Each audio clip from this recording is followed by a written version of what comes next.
एक बार राजा विक्रमादित्य अपनी सभा में बैठे हुए थे। तभी उनकी सभा में एक नवयुवक आया जिसकी हालत बहुत बुरी थी। उसकी आंखें रो रो कर सूजी हुई थीं। उसके कपड़े जगह जगह से फटे हुए थे। वो राजा विक्रमादित्य के पैरों में गिर गया और जोर जोर से रोते हुए कहने लगा, दया कीजिए महाराज, मैं एक दुखियारा हूँ जो आपकी शरण में आया हूँ। इस समस्त धरा पर केवल आप ही है जो मेरी मदद कर सकते हैं। राजा विक्रमादित्य ने पहले उसे खड़ा किया, फिर उसकी इस दुर्गति का कारण पूछा, पर नवयुवक बिना कुछ कहे सुने बस रोए ही जा रहा था। तब राजा विक्रमादित्य बोले, तुम्हारे ऐसे रोने से तो तुम्हारी समस्या का कोई हल निकलने से रहा। थोड़े शांत हो जाओ और अपनी पूरी व्यथा मुझे बताओ। मैं तुम्हारी मदद करने की हर संभव कोशिश करूंगा। तब उस नवयुवक को थोड़ा धीरज बंधा और सुबकते हुए उसने अपनी व्यथा सुनानी प्रारंभ की। महाराज, मेरा नाम बलदेव है। मैं कलंजर नगर का वासी हूँ। कुछ समय पहले तक मैं भी अपना जीवन बड़े ही आनंद के साथ व्यतीत कर रहा था। न कोई चिंता फिक्र थी, न किसी का कोई लेना देना। पर एक दिन जब मैं हमेशा की भांति अपने खेतों को जा रहा था, तब मुझे रास्ते में एक बंजारा मिला। बातों बातों में उसने मुझे बताया कि इन दिनों अमरावती नगर के राजा की लड़की राजकुमारी वैजयंती का स्वयंवर चल रहा है। वो इतनी सुंदर है कि तीनों लोकों में उस जैसा दूसरा कोई नहीं। वो स्वयं कामदेव की संतान है। आगे उसने मुझे बताया कि अब तक हजारों राजा महाराजा उसके स्वयंवर में उससे विवाह हेतु जा चुके हैं, जिनमें से कुछ जलकर खाक हो गए तो कुछ पागल हो गए। महाराज, बंजारे की ये बात सुन मुझे बड़ा कौतुक हुआ और मेरे आश्चर्य की सीमा बढ़ गई। राजा विक्रमादित्य भी नौजवान के द्वारा सुनाई जाने वाली उसकी व्यथा पूरी दिलचस्पी के साथ सुन रहे थे।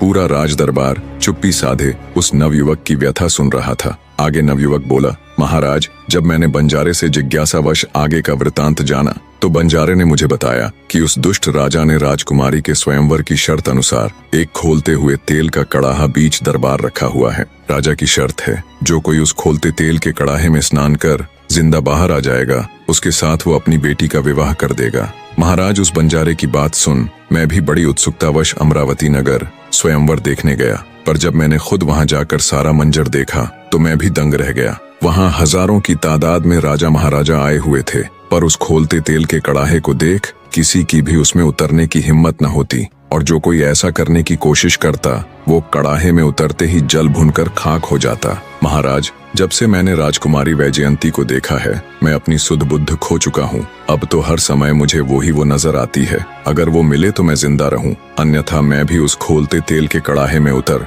अपने प्राणों को त्याग दूं। नवयुवक की पूरी व्यथा सुन राजा विक्रमादित्य भी गहरी सोच में पड़ गए।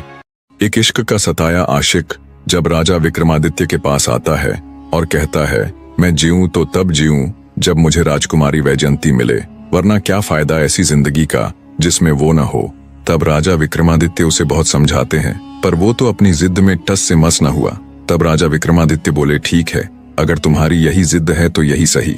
वे उसे स्नान आदि करने को बोलते हैं। जब शाम हुई तो राजा विक्रमादित्य ने रंगशाला में एक उत्सव करवाया, जिसमें एक से बढ़कर एक सुंदर नर्तकी को बुलाया और उस नवयुवक से बोले, यहाँ एक से बढ़कर एक सुंदर नर्तकी है, तुम इनमें जिस भी नर्तकी के ऊपर हाथ रखोगे वही तुम्हारी हो जाएगी। बस राजकुमारी वैजयंती का ख्याल अपने दिल से निकाल दो। राजा विक्रमादित्य की बात सुन नवयुवक बोला, माफ करे राजन, शेर अगर कुछ दिन भूखा रह जाएगा तब भी वो घास नहीं खाएगा। उसी तरह मुझे भी शिवाय राजकुमारी वैजयंती के किसी दूसरी स्त्री की इच्छा नहीं है। जब हर प्रकार से कहने सुनने के बाद भी नवयुवक नहीं माना तो राजा विक्रमादित्य बोले, ठीक है, अगर तुम्हें राजकुमारी वैजयंती ही चाहिए तो कल हम तुम्हें साथ ले अमरावती नगर जाएंगे। अब तुम आराम करो। सुबह हुई तो राजा विक्रमादित्य उस नवयुवक को अपने संग ले अमरावती नगर की तरफ चल पड़ते हैं। पहुंचे तो देखा वहां एक से बढ़कर एक राजा महाराजा का तांता लगा हुआ है, पर कोई भी उस कड़ाहे में उतरने की हिम्मत नहीं कर रहा है। तब राजा विक्रमादित्य आगे आए और राजकुमारी के पिता से बोले, मैं राजकुमारी वैजयंती के स्वयंवर की शर्त अनुसार इस खोलते तेल के कड़ाहे में स्नान करने के लिए तैयार हूँ, पर मेरी भी एक शर्त है। अगर मैंने आपकी शर्त पूरी कर दी तो आपको अपनी लड़की का विवाह मेरे साथ आए इस नवयुवक से करना होगा। विक्रमादित्य की बात से राजा तुरंत सहमत हो गया। राजकुमारी वैजयंती भी बड़ी दिलचस्पी के साथ ये सारा माजरा देख रही थी। दरअसल वो बेचारी भी अपने क्रूर पिता की इस नामुमकिन सी स्वयंवर शर्त से बहुत परेशान थी। उसे तो लग रहा था कि वो आजीवन कुंवारी ही रह जाएगी। वहां मौजूद सभी राजा महाराजा दम साधे इस मंजर को देखने के लिए उतावले हो रहे थे। तभी राजा विक्रमादित्य ने अपने जादुई वीरों को याद किया और उन्हें हुक्म दिया कि जब मैं इस तेल के कड़ाहे में उतर जाऊं, तुम तुरंत मेरे ऊपर अमी की बोतल से छिड़काव कर देना। अपने अदृश्य वीरों को ये हुक्म दे राजा विक्रमादित्य तुरंत उस खोलते तेल में चले गए। जैसे ही वो भुने तो उनके कहे अनुसार उनके एक वीर ने उनके ऊपर अम्मी का छिड़काव कर दिया, जिससे वो बिल्कुल कुशल मंगल उस खोलते तेल के कड़ाहे से बाहर आ गए। विक्रमादित्य को बिल्कुल ठीक ठाक देख वहां मौजूद सभी राजा महाराजा हैरान थे। पूरे राज दरबार में तालियों की गड़गड़ाहट थी। एक तरफ जहां राजकुमारी का पिता भौचक्का सा खड़ा ये सब देख रहा था कि ये आखिर हुआ तो हुआ कैसे, वहीं दूसरी तरफ खड़ी राजकुमारी वैजयंती की खुशी का कोई ठिकाना नहीं था।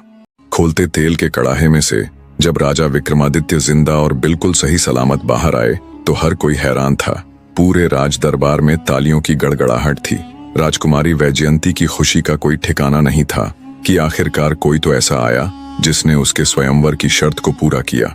राजकुमारी के पिता ने स्वयंवर और राजा विक्रमादित्य की शर्त अनुसार अपनी बेटी राजकुमारी वैजयंती का विवाह उस नवयुवक के साथ कर दिया और उसे बहुत सारी धन दौलत व नौकर चाकर भी दिए। नवयुवक आंखों में अश्रु लिए राजा विक्रमादित्य को तहे दिल से धन्यवाद करता है और कहता है, बहुत सुना था आपके बारे में, आज देख भी लिया, आप वाकई में महान हो राजन, आप जैसा दूसरा कोई नहीं, आपने मुझे बचा लिया राजन। चारों ओर राजा विक्रमादित्य की जय जयकार के नारे लग रहे थे। राजा विक्रमादित्य आप महान हैं, राजा विक्रमादित्य आप अमर रहे। इतनी कथा सुनाते हुए पांचवी पुतली लीलावती बोली, सुना राजा भोज, ऐसे थे हमारे राजा विक्रमादित्य। अगर आप भी किसी अनजान की खातिर खुद को खोलते तेल के कड़ाहे में धकेल सकते हैं, अगर आप भी किसी अनजान राह चलते की खातिर अपने प्राणों को दांव पर लगा सकते हैं, अगर है आपके अंदर भी वो जिगरा, तो आइए राजन, आपका स्वागत है इस दिव्य सिंहासन पर। बिना किसी देरी के आप इस पर विराजमान हो सकते हैं। पुतली की बात सुन बेचारा राजा भोज ठगा सा खड़ा रह जाता है और मन ही मन राजा विक्रमादित्य की महानता का गुणगान करता है। सच है, राजा विक्रमादित्य जैसा दूसरा कोई नहीं हो सकता।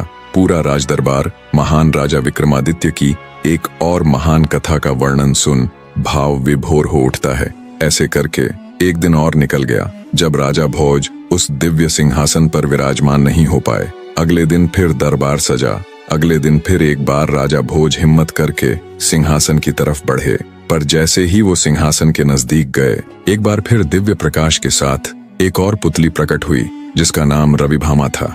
सिंहासन से निकली छठी पुतली रविभामा भी राजा भोज को सिंहासन पर विराजने से रोकते हुए उन्हें महान राजा विक्रमादित्य के जीवन से जुड़ी एक और घटना सुनाना प्रारंभ करती है। तो सुनिए राजन, ये कहानी है एक ऐसे मूर्ख राजा की जो हर समय अपनी रानी से चिपका रहता था, यहाँ तक कि राजसभा में भी उसे अपने साथ ही बैठाता था।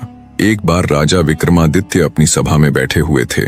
बैठे बैठे उनके मन में अचानक ही एक श्लोक याद आया, तो उन्होंने अपने दरबारियों के आगे वो श्लोक फरमा दिया, मित्र देही और विश्वासघात की है सो नरक भोगेंगे, जब तलक चंद्र और सूर्य है। ये श्लोक सुन दरबारियों ने राजा विक्रमादित्य को इस श्लोक को अच्छे से समझाने का आग्रह किया। तब राजा विक्रमादित्य ने उन्हें एक कथा सुनाई। एक बार एक मूर्ख राजा था जो अपनी रानी की सुंदरता पर इतना आसक्त था कि पल भर को भी उसे अपने से दूर न होने देता था। यहाँ तक कि राज दरबार और राजसभा में भी उसे अपने साथ ले जाता और पास ही बिठाता। जब वो शिकार खेलने के लिए जाता तो वहां भी रानी को अपने साथ ले जाता। चाहे दिन हो या रात, सुबह हो या शाम, सोना हो या जागना, खाना हो या पीना, हर समय उसके साथ रहता। उस अज्ञानी राजा को ऐसा करने में जरा सी भी लज्जत महसूस नहीं होती। मंत्री को राजा की ये बात बहुत खलती। वो एक बुद्धिमान और ऊंच नीच की समझ रखने वाला व्यक्ति था। उसने अपने मन में ठाना कि कैसे भी करके वो राजा की इस आदत को छुड़वाएगा। एक दिन राजा को अकेला पाकर मंत्री उसके पास आया और सिर को झुकाते हुए हाथ जोड़कर खड़ा हो गया। उसने राजा से विनती की, अगर आप मुझे जीवन दान दे दें तो मैं एक बात कहूं। मंत्री की बात सुन राजा थोड़ा सकुचाते हुए बोला, हाँ कहो, क्या बात है। आश्वासन पा मंत्री ने बोलना शुरू किया, महाराज, हर वक्त आप रानी के संग शोभा नहीं देते। इससे राजकुल की मान मर्यादा को बहुत क्षति हो रही है। देश देश के राजा आप पर हंसते हैं और कहते हैं, राजा को तो रानी का सौंदर्य इतना भा गया कि वो उसे पल भर भी अपनी आंखों से ओझल नहीं होने देता। महाराज, अगर रानी आपको इतनी ही प्यारी है तो उनका एक चित्र बनवाकर अपने पास रख लीजिए, जिसे आप जब भी रानी की याद आए देख लिया कीजिएगा। मंत्री की बात राजा के मन को भा गई। उसने तुरंत मंत्री को किसी योग्य चित्रकार को बुलाने के लिए कहा। मंत्री ने राजा के कहे अनुसार एक बहुत ही योग्य चित्रकार को राजमहल बुला लिया। वो चित्रकार इतना योग्य था कि चित्रकारी के साथ साथ ज्ञान विद्या में भी निपुण था। उसने अपनी विद्या से रानी का एक अद्भुत चित्र बना दिया।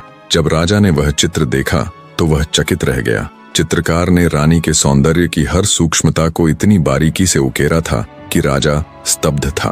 पर जब उसकी नजर रानी की जांघ पर बने हुए तिल पर पड़ी तो उसके रोंगटे खड़े हो गए। जांघ पर बने तिल को देख उसने विचार किया कि हो ना हो ये पहले भी रानी से मिल चुका है। मन में ये विचार आते ही राजा का गुस्सा 7वें आसमान पर था। बने रहे।